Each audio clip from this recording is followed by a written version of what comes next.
We are welcome once again to Relationship Insights and Knowledge Sharing with the Queen, with the Queen.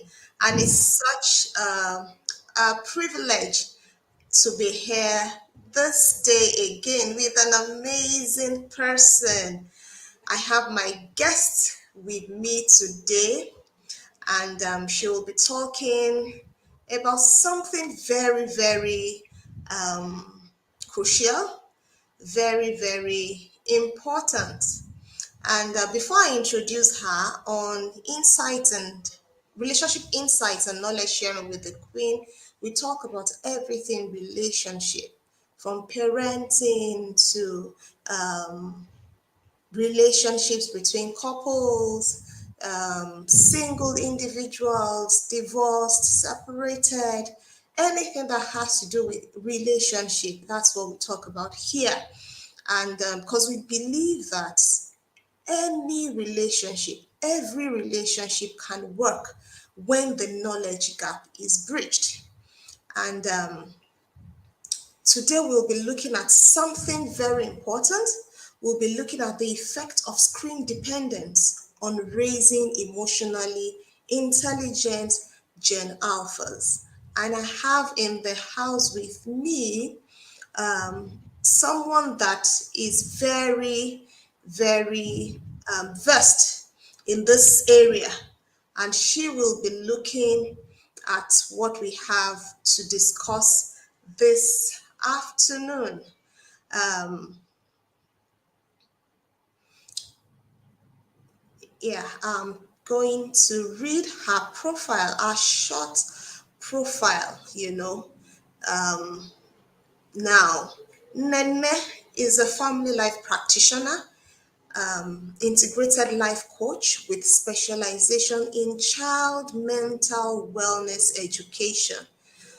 She currently works with school children within and outside Nigeria, promoting family inclusivity, body positivity, wellness, self accountability, and mastery. She is also affiliated with several national and international learning institutes, specialized in family life and coaching. Yes, so I'm so glad to have you, Nene. I just read your profile, and I would just like you to speak to the topic that we have before us. Today, we are looking at the effect of screen dependence on raising emotionally intelligent Gen Alphas. So, let me even start by asking you the question, who are the Gen Alphas? We hear the Gen Zs, we hear the millennials, we hear all manner of, names. So who are the Gen Alphas? And if you can maybe backtrack a little bit and tell us other generations, that we have, that a lot of us might be oblivious of. So who are the Gen Alphas? Wow, thank you so much. I feel like calling you Dr. Ayo. You look so good this beautiful Saturday. I mean, this beautiful Thursday Thank afternoon. you. You look good. And first and Thank foremost, I would like to acknowledge what it is you're doing, trying to bring relationship insights to the general public.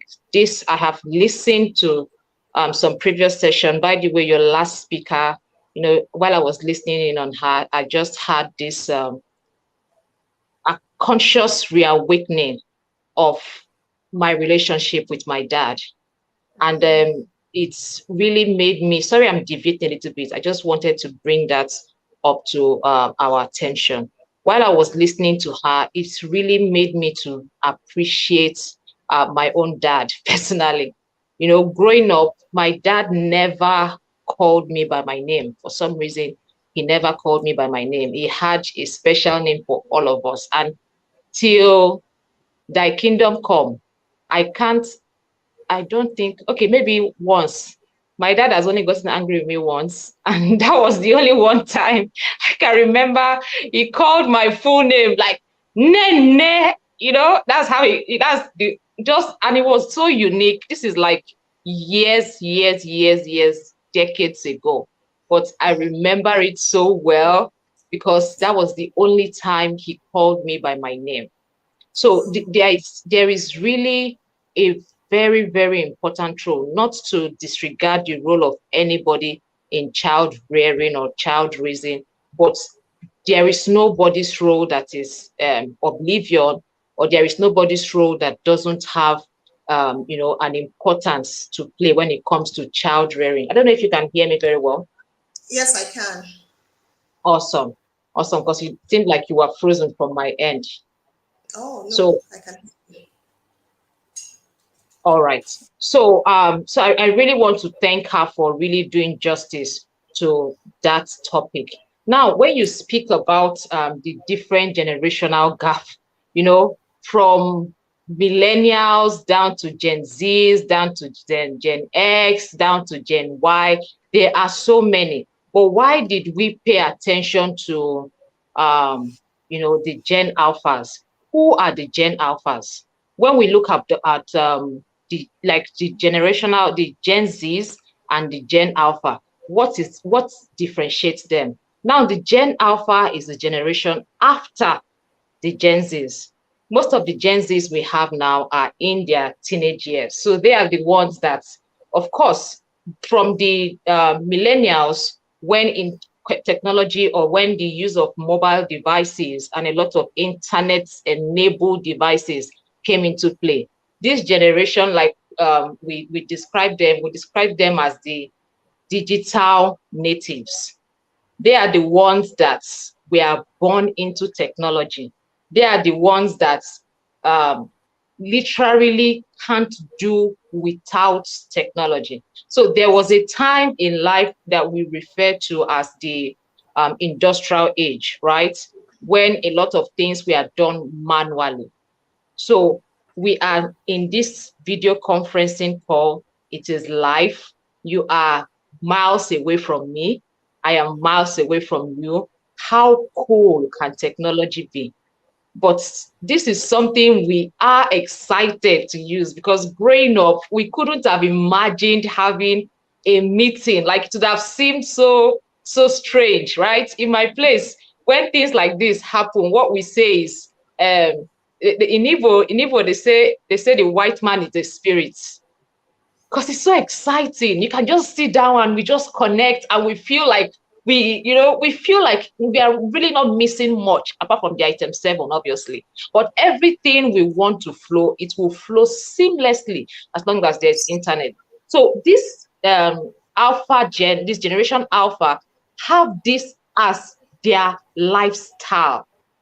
It's not something that is going to excite them, because they were born into this. We didn't have the opportunity to witness, having a meeting. If we had to have a meeting, if this was to happen, let's say in 1997, we would have planned this. You would have gone to the printers. They would have used the typewriter to type this thing. We would now look for who is coming down to Ogbomosho, give the person a card to take to your uncle in Ogbomosho, because the meeting is going to hold in Lagos, in Lekki. I would send the cards to my relatives in Mbise and in Anambra and in Enugu. Tell them I'm happy, I'm going live. All of these things, it's going to seem exciting to us. Why? Because we are the what you call the digital visitors. We are the ones visiting this era.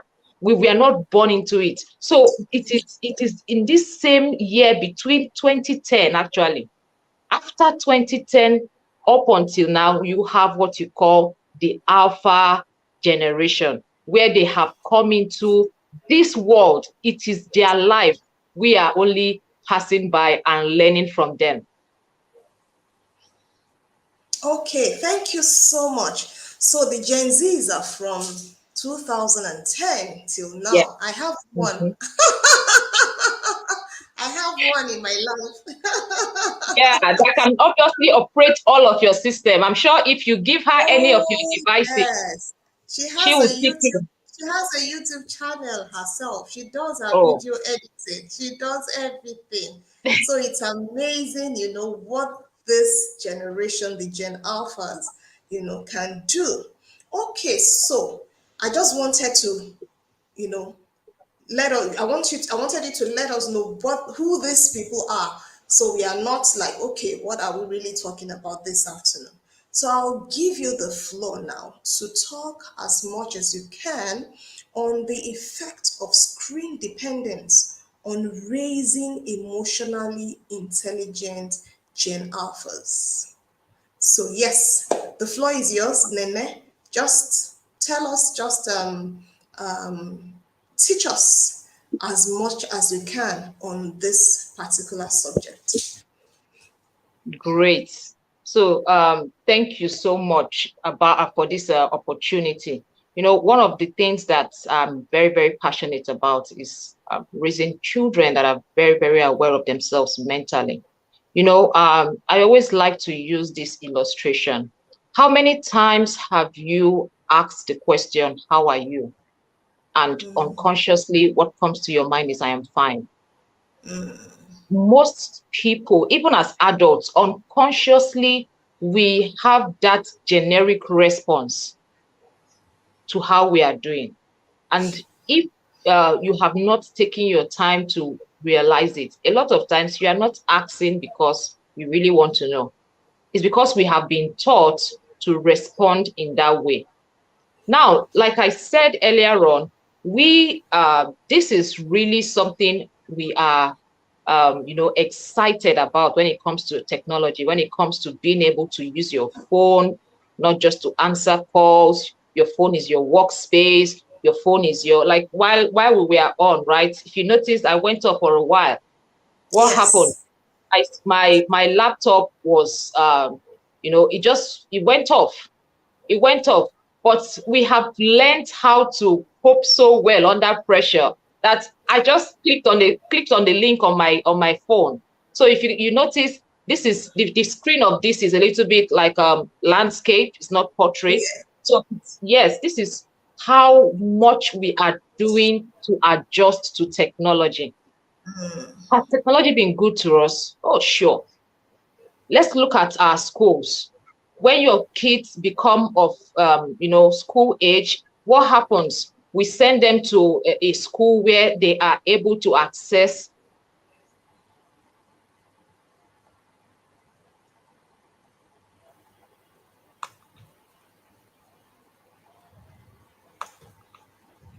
Awesome. So, how beautiful is technology? How beautiful is technology? I've been able to switch back to my laptop. That is the beauty of the technological age we live in, the information age, where with the click of a link, you find yourself in any country you want to go to. With the click of a link, you are able to connect with people from all over the place. The same thing with our kids. Guess what? They go to school. Most schools nowadays, they don't use the blackboard. They don't even yeah. use the whiteboard. They go ahead and get the IP board. What do these IP boards do? They are smart boards that help the children learn, help them also take notes, not in regular notebooks again. Hardly do you find a school where they don't encourage children to have laptops or iPads where they can take their notes, have their tests now. They don't have to tear pieces of paper to have their test done. All they have to do is send them the link, they sit in class, they log into their system, boom, assessment is submitted, right? So they have that done. Now the teacher gives them assignment. Where does she send it to? To their iPads or their laptop. They go home, jump on their screen after their lunch, they go on to doing their homework. Sometimes they even give them research to do. Where do they get their research materials from? Um, Online. Sometimes they even have to play. Where do they do their gaming? Online. Sometimes these gaming educational games, where do they do the games? Online. Hardly will you find a child that knows any other. Some children wonder, how were you guys able to cope without being able to have calls, without being able to, chat with your friends. They find it very hard to believe that people existed in that time. Are we going to say the digital age has not been helpful? It has done a lot of help.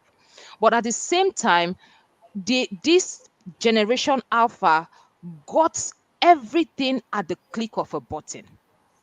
They got everything at the click of a button. But if we are not going to admit that they are the owners of this village, that is where we begin to have that detachment, in the sense that they believe that this is their village, we are the visitors. So we should actually pay homage.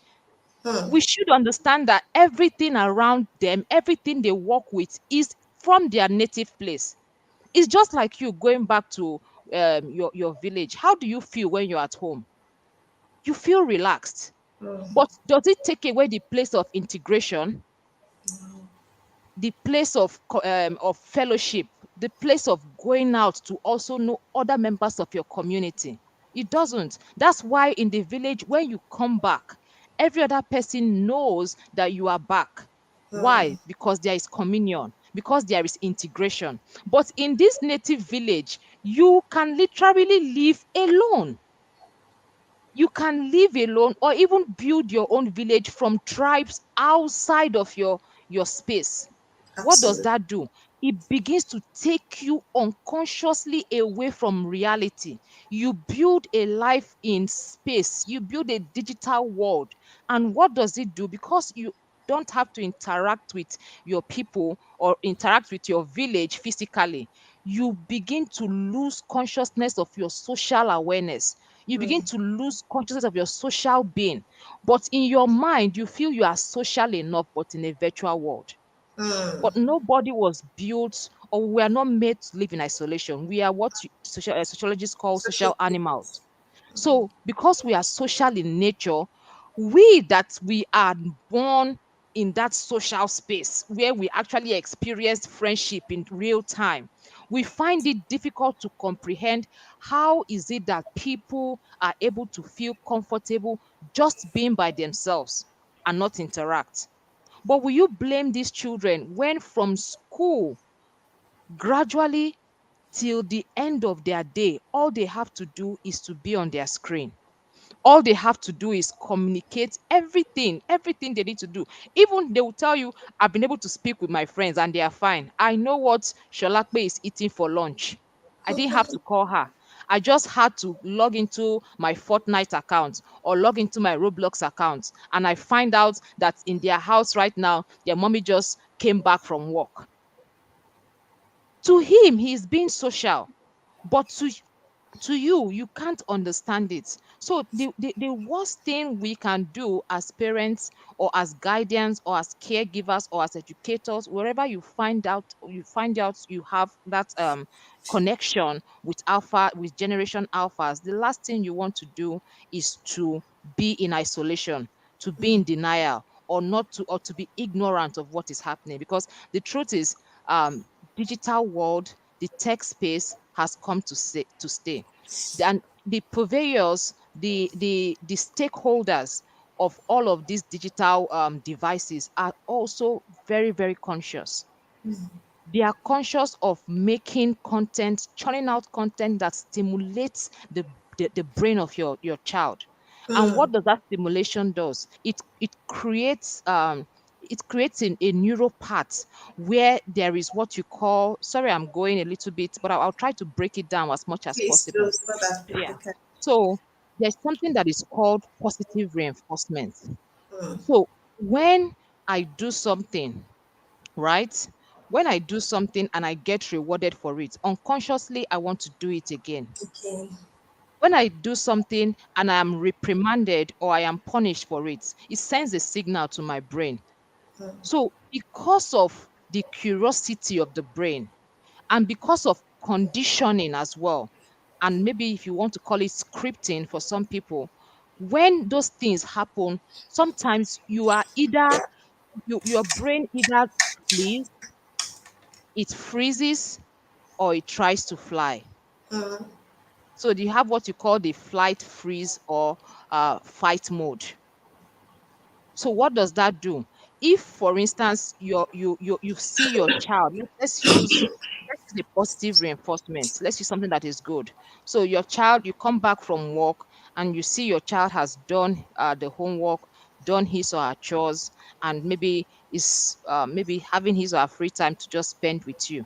Mommy, I really don't want to do game. I just want to sit with you and find out how your day is doing. Should I rub your feet? Should I get you your food? How will you feel? You feel excited. Yeah. And what do? You want to encourage the child. You want to True. go ahead and say, oh, well done for doing this. So because you have encouraged the child to do that, what happens? The child want to do it again. But if he or she, you came back from work and you find out that there is messy things around, you find out that the child is just laid back and maybe crying, but maybe, and you find out why child is crying, and the child just says, I just feel like crying today, mommy, leave me alone. I want to just cry. Just leave me alone. Leave me. I want to cry. How will you feel? Of course, you'll be worried, but at the same time, you would wish that behavior did not happen again. So you find out what led to that child crying up until that point. If you feel it should not be encouraged, you tell the child, crying a lot, do you know it has implication? You could lose your voice. You will try to tell the child what's crying a lot, the implication of what crying a lot can do. Now, as a child, what he or she would do is either to reduce his or her crying, or maybe to even find out, maybe I got your attention, I might do it again. So that's where the brain at that point is either able to fight it, the brain can freeze at that point, or it can fly. So when you encourage a behavior in a child, sometimes how you go about it can affect the impact of that behavior. How you try to correct the child, how you go about encouraging it, can either make the child to do it again or not to do it again. The same thing goes to the use of screen time. The same thing goes to the use of technology. The same thing goes to how they spend their gaming time. A lot of people are worried that this idea of them spending so much time, some people say it can lead to an addiction. Some are arguing it is not an addiction. What addiction does is that it makes you to want to depend more on that thing. So, take for instance, if somebody begins to abuse substance, at some point, the substance will not, the amount of substance he or she takes for a while might not be enough. So, what does the person do? Increases the dose. But when it comes to screen time, there's just 24 hours in a day. If you decide to use 5 hours on your screen, it's still that same 5 hours. So what it might actually do is affect the behavior of the child, but it's not going to affect the biology of the child. It's not going to affect the child's biological process the way alcohol and drugs and all of those things do. So some people rather call it a disorder. It's your choice. Excessive gaming disorder, or screen dependence disorder, or screen dependence addiction. What we want to achieve at the end of the day is balance. Balance from the side of the parents, balance from the side of the child. But we cannot take away the fact that technology in itself has come to stay. Technology in itself is a very, very vital tool, especially for every generation, whether you are a Gen Z, whether you're a Gen Y, whether you're a Gen X, whether you're a millennial, whatever generation you find yourself, as long as you are living in 2022, that you cannot operate an iOS device is not an excuse for you not to be conscious of what is happening in your society. Absolutely. I had a meeting yesterday, and somebody was sharing something very interesting of how if you do not explain, for instance, if you try to use some form of force on the children, some kids can go as smart as having different accounts. Why? Still goes back to their village. If I come into your space, if I come to visit you, for instance, in a lorry, I might just be limited to your house. But you being a native of your place, you will know where all your neighbors' houses, you will know where the closest place to buy a loaf of bread is, the closest place to go fix my tire or to go get gas. That's what happens also with these Gen Alphas, because this is their village. They know what to do to confuse you if you're not careful. So there should be a balance rather than you teaching them, or rather than you what's the word? Threatening them, not teaching. Rather than threatening them that the internet is a place where you can get predators and all of that thing. You have to begin to be that person that is excited, that shows enthusiasm about learning. Remember, we are trying to link this to emotional intelligence. Now, Yeah. when it comes to emotional intelligence, how emotional intelligence is not necessarily about teaching. It's not about me instructing you. It's not about me telling you how to go about your day's activity or how to be the perfect child. If not, it will be us versus them. It's going to be me trying to be a mom and her trying to be a native of her village. So these things there has to be a balance. As a parent, how emotionally intelligent are you in the way you talk to your children? If you understand that emotional intelligence is all about being, like I said, what does what does EI or EQ stand for? It's basically about you being aware. How aware are you about on how you communicate? How aware are you on how you even respond to situations? Are you very flustered when things happen? And now, sorry, I'm deviating. Nowadays you discover that even when you put on all of those protections or security on your child's devices, somehow some unsolicited pop-up ads come up, right? Yeah. Sometimes it's not something you can control, but how do you react to it, especially when your child is naive or is even curious to find out what is this thing? Oh, why is this person wearing just pants? Why is this person wearing just why is this person not well dressed? How do you handle it? Do you scream and grab the pad out of his or her hand, or do you start screaming or covering his or her eyes? What do you do? Because that's not the only one that's going to pop up. Yeah. How have you prepared yourself as a parent to handle such situations? So that's a question we should ask ourselves as guardians, as Yes. parents, as co-educators as well. How prepared are we? How prepared are we for us to introduce emotional intelligence to the generation alpha? I like to call them the alphas. Well, who's an alpha? An alpha is someone that is like a god, someone that is in charge, someone that is a leader.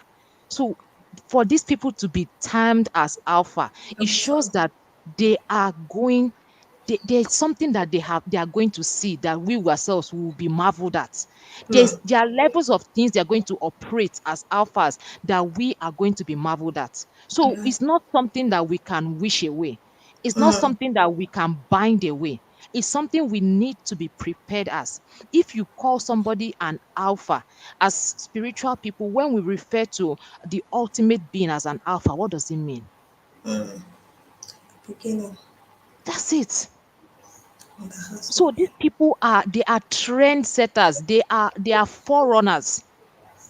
As people that are in front, we that are supposed to be the nurturers, we that are supposed to be their handlers, we that are supposed to be that's supposed to guide them. How prepared are we for us to take them to that place that they are going? Because you cannot wish away screen time. You can't wish away dependence. Who is a dependent? Someone that relies on something, or someone that relies on something for survival or existence, right? So there is still going to be some level of dependence. But if you are not emotionally intelligent as a parent, you will find out that the tides and the waves have left you. in Yeah. 20 or in 2002, hope maybe. So I'll pause there for now. Let me have you take the next Yeah. question. Okay. Thank you so much. You've spoken a lot about the Gen Alphas. You've made us to know that they are like the owners of this season, as it were. Mm, We are just visiting them, and we ought to understand who they are and where they are at in this season of their life. And we need to sort of collaborate with them, not threaten them, because that's just who they are. That is where they met themselves. So it's not like us, that came into this generation. They were born into it, and that is all they know. So we need to be able to work with them in such a way that they are able to thrive and at the same time live a balanced life. Because I think you emphasized that it's important that we help them balance up, their living, such that at the end of the day, they can be able to be the best that they have been created to be. So let's move on to the effects. What are these effects? What has the screen time dependence? What are the effects of screen time dependence on these children? In what areas can we see the effects, in the lives of mm. alphas? That's a very, very good question. That's a very, very good question because while you were just talking, my mind I just had a flashback to how much this dependence is affecting people health wise. So you find out that a lot of kids are beginning to be very sedentary in nature. So they are sitting in class, and mind you, you can count at the back or you can count with your fingers the amount of schools that still have space enough for play. A lot of school facilities and school compounds are built in such a way that you can barely fit a standard size football pitch in it. So when they go for break, most times what do? They barely play. And even during their break time, they just sometimes they use it to eat. So you find out that from the morning when they wake up, they just manage to stand to have their bath. They are driven to school. They come back from school. They're in school. They sit down to learn. There's hardly a lot of physical activities.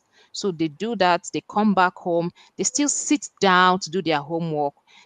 How many schools actually tell these kids to go on field trip? Not necessarily to go on excursion. What I mean field trip, for instance, go around your household or around your estate, see if there are trees there. Find out if you can figure out what trees are there. Find out if you guys still have birds flying around or chipping around in your area. Find out if you can still find stones around your areas. Not necessarily because we want to know if there are stones, but there is education outside of the screen. But Absolutely. most times we focus. So apart from the health, sorry, I like to just chime in a lot of times. I like to, hope you don't mind. It's So my fine. brain takes me here, I bring it back. It takes me here, I bring it back. So just like that, yeah. So apart from that health implication, you find out that kids nowadays look older than their age, not just because they are not eating right, because they are spending so much time as well. So a lot of kids now are wearing glasses. They're spending so much time on the screen. There is really not much time they need to take in sunlight. There's really not much time they have to go around to walk. So it's affecting their health in terms of their size, it's affecting their face. They look older most times. It's also affecting their eyes. Then it's also affecting their social awareness. It's affecting their social skills. A lot of kids now find it hard to listen to anybody that is not roadblocks. They find it hard to listen to anything that is not virtual. So you find out that they are loving on their virtual community, that if you take away that device from them, most times they revolt, they rebel, they throw tantrums. So what is it doing? It's making them, if you take a lot of children and take them to a new school, for instance, although they are kids, they might catch on, but first and foremost, there'll be that social awkwardness. They might struggle a little bit to fit into the society. Why? There is so much comfort that virtual space gives them. So it's affecting their social being, their social skills. Most children find it hard to also be empathetic. Why? A lot of times these games, these purveyors, these stakeholders, these inventors, all of these game hosts and all of these people teach them this spirit of competitiveness. So what they need to do is, you play this game, you get a reward. What is it telling them? Life is all about gains. Don't settle for less. When you lose, they will even give you the loser sign. So you feel the need to always want to be ahead. It keeps teaching them that system of rewarding. There is no place for humanity. There is no place for balance. There is no place for structure. There is no place for empathy. There is no place for friendship. There is no place for you to be able to live and be loved. Out there, it's a jungle. I need to beat you. That's what it's like. So it's teaching them how to be unrealistic with expectations. Children, sometimes they don't know how to handle failure. And sometimes parents don't even help out. You should be the first and nothing but the first. Every other person is the rest, you are the first. So when you have things like that, the gaming or the screen time also re-evaluates and re-emphasizes that their YouTubers, all of these people, the influencers that they look up to on YouTube, keep telling them about how they are the best and all of these things. It's good for you to have your children reinforce their positive values, but at the same time there needs to be balance. If they have challenges, if something happens and they don't come first in class, if something happens and they don't win that competition, how do they handle it? Do they handle it like they will handle their virtual world, or do they understand that life is all about experiences and learning? You won't always win all the time. What lessons have you picked from that mistake you made? Wow. So these are most of the effects that dependence on screen time can have on children. Yeah, thank you so much. I was able to, pick the fact that they lose social skills. I was able to pick the fact that their health begins to deteriorate because they're just, sedentary, sitting in one place and just on their phones or on their iPads or on their computers. Then you mentioned something very key, that they find it very hard to be empathetic. Um, I know that some of these games can be a bit violent as well. People killing people, maiming individuals, destroying houses. Even though, yes, they are all virtual, but the thing is, a part of their brains begin to develop in that, in that direction. So yes, like you said it, and I'm holding on to that tightly. We need to be able to balance, because the truth is we cannot take this away from them, but we must be able to balance. Part of the things that we have put in place, for our own Gen Alpha, is we made her come up with a routine by herself. So she knows how she goes through the day. She sat down, did it, wrote it out, typed it out, printed it, and pasted it on her room, on her wardrobe. Hmm. So she knows the time she's expected to go on the computer. And we also allow her go out to play with her friends. Because like you said, we have to be intentional. For a long while during COVID, yes, everybody was home and all. But she was actually the one that even brought it out again, that okay, mom, dad, I want to start going out to play with my friends in the estate. So we allow her go out to play with her friends. Because, like you said, we are all social beings, and there is that need for us to always have that physical contact from time to time. Yes, we cannot take away the fact that we are in the digital age, and this virtual thing that we are doing Hmm. it will be here. It's here to stay. Amazingly, Nene, I've never seen you. It's strange, right? It's strange, but we I've talk almost never every day. exactly. And the way we interact is as if we have known forever.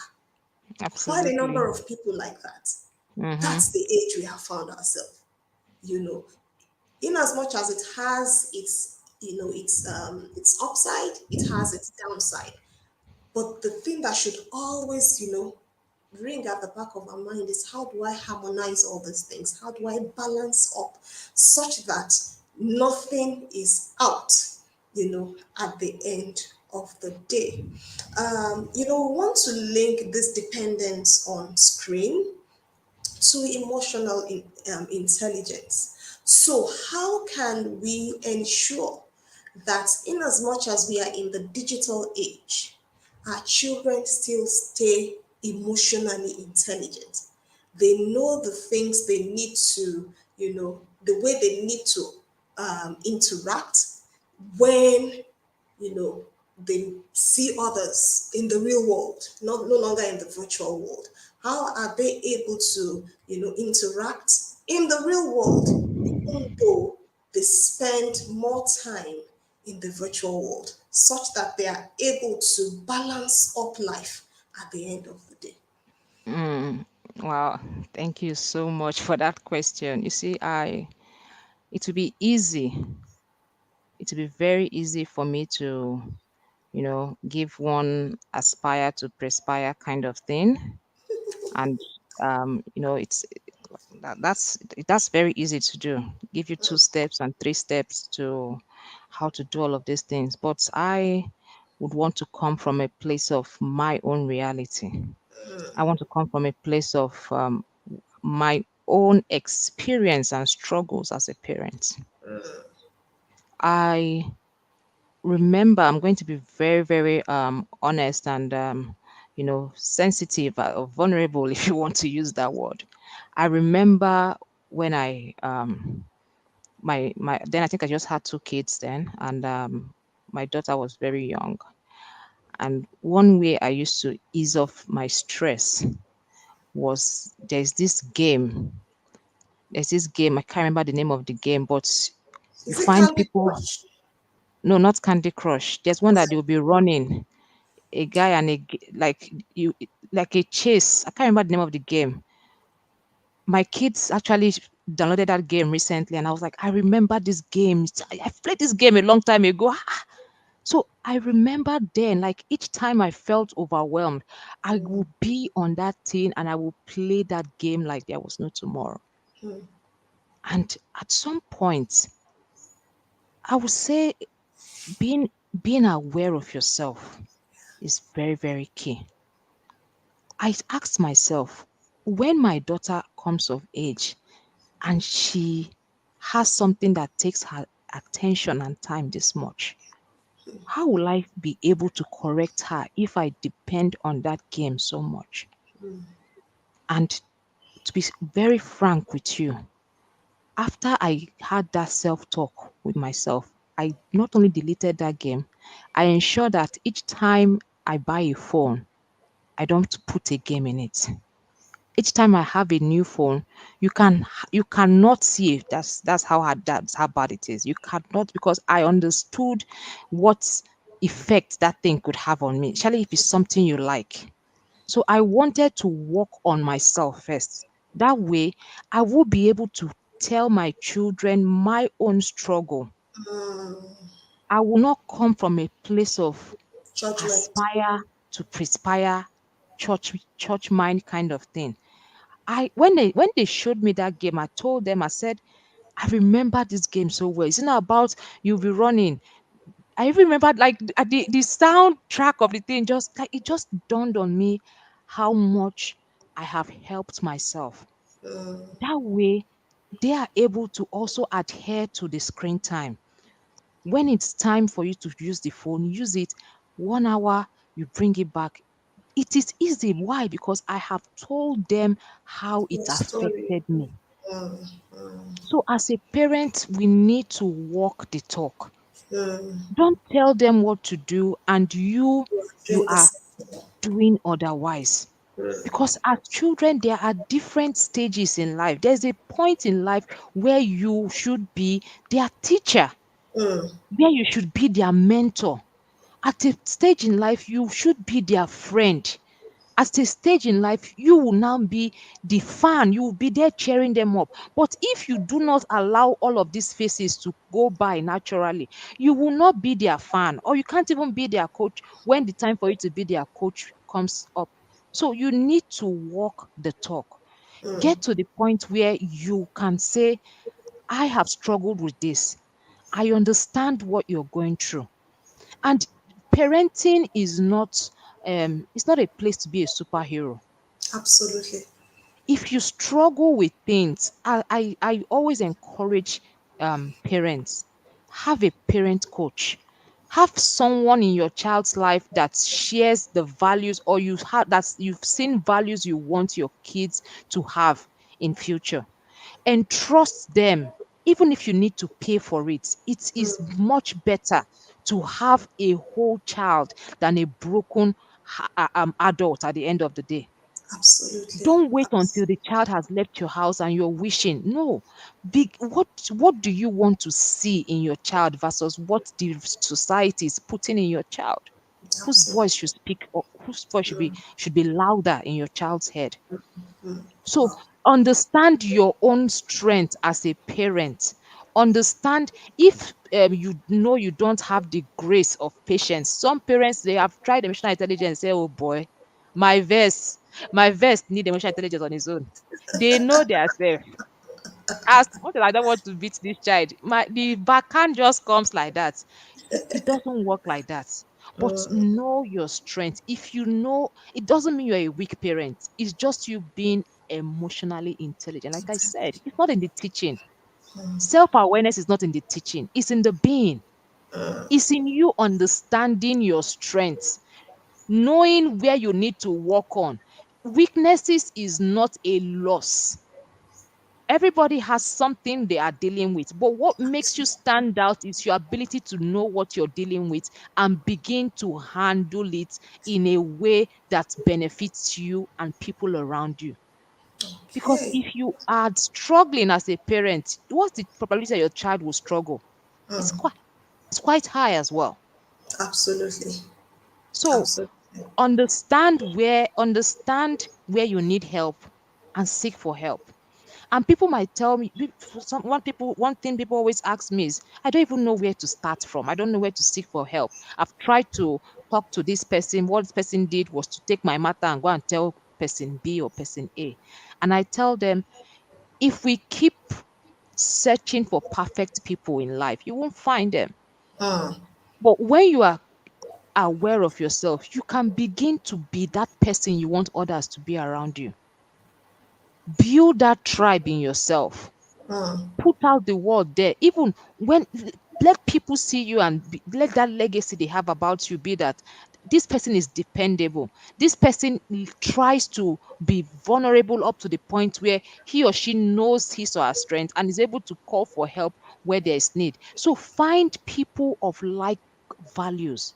Find people of like belief as you. Work as a team with them, especially if you are a parent and you're struggling with how to raise your children. It could Yes. be people that have toddlers as well. You are at the toddler stage. Look for people that are dealing with those same things, that share your values. Even if they don't share your values, begin to be that thing you want to see in them. Even you can even begin to put out a post. I had this, not necessarily everybody should not come out, and we don't you see, I remember somebody saw a picture one day and he said, how come we all like to post pictures of where we are happy? Because that's what we want everybody to see. You can't post a picture where you are angry and or you put it on social media. But they'll be like, why? Like, why should you do that? So we need to allow our lives be balanced. I'm not saying you should cry and put it on Facebook, but the way you struggle is sometimes it is in problems you find solutions. So Absolutely. the chances that people are dealing with that thing that is a challenge to you is high. So reach out to people and be like, I'm actually finding it hard to get my kids to drink water, but I try my best to buy fancy water bottles that have smiley faces. I don't know if you're dealing with that kind of issue. How are you coping with it? You will see people that are having that same challenge. They begin to, before you know it, you have a tribe or a community of people that Can formed, support you. you know, that deal with such things, and you people are getting solutions. So if you have problems with a particular face, it could even be this screen time thing. You finding it hard to stick with a routine. Start doing the one you're doing. Put it out there. This is what I'm doing. What else are you doing to supplement this thing I'm doing? Then that's how solutions come to place. Wow. Thank you so much, Nene. Thank you. Thank you. You've actually mentioned the fact that we need to have our community. We need one another, even as we nurture these children, we need to be vulnerable first, be self-aware. Because the amazing thing is, it is what we do that our children, will do, not Absolutely. necessarily what we say. They are watching. So if I say, oh, stop playing on your computer and read, do I do the same? Do they see me read? Do they see me read? Do they see me, also broaden my horizon? Very important. Let it start from us, even as parents. And as they see us do the same, they also pick it up and they run with it. Whoa, Nene, it took me a while to be able to call your name. I know, right? It took me a while. It took me a long, long while. And I'd like to say thank you so much for sharing from your wealth of knowledge this afternoon on our Thursday regular show, Relationship Insights and Knowledge Sharing with the Queen. And I am the Queen of Yeah. Premium Family Life. Practice. Thank you, thank you, thank you so much. And my name remains Ayo Lawrence. Until we meet again, same Thank time, you. same station, which happens to be a YouTube channel. Do have an amazing, amazing rest of the week. Thank you so much. Thank Thank you you. so much for coming. Thank you so Such a much for pleasure having me. I having enjoyed you. my time here. I, Yes. I did as well. Thank you. Thank you so much, our viewers. Thank you for being a part. And we know that this has really, really been your 1 hour well spent. God bless.